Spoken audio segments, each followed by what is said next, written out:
En die week is verby, dis Vrydagoggend, ek is Rinus van Sion in Parys, ons daaglikse oordenking. Vanmôre wil ek vir jou sê, God sorg vir jou.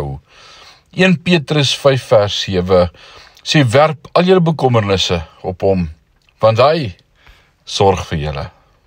Eperhipto, die Griekse woord wat ons as werp vertaal word, is interessant, omdat dit beteken om iets te rol wat heel waarskynlik op jou sal terugrol.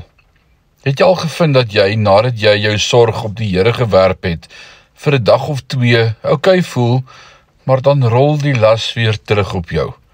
Indien wel, weet dat dit die weg van die Here is. Hoekom?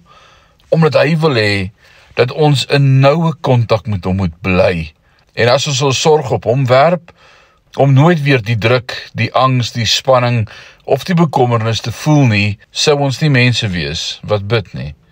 Jy sien, die Vader wil iets groter doen as om net ons laste van ons weg te neem, sodat ons vrolike pad van die lewe kan volg, sonder om aan die dinge van die ewigheid te dink.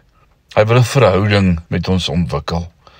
Werp dus jou sorge op hom, en hou aan om dit oor en oor en oor te doen, wetende hoe diep hy vir jou omgee. Mag jy 'n wonderlike naweek hê. Die Here seën jou. Amen.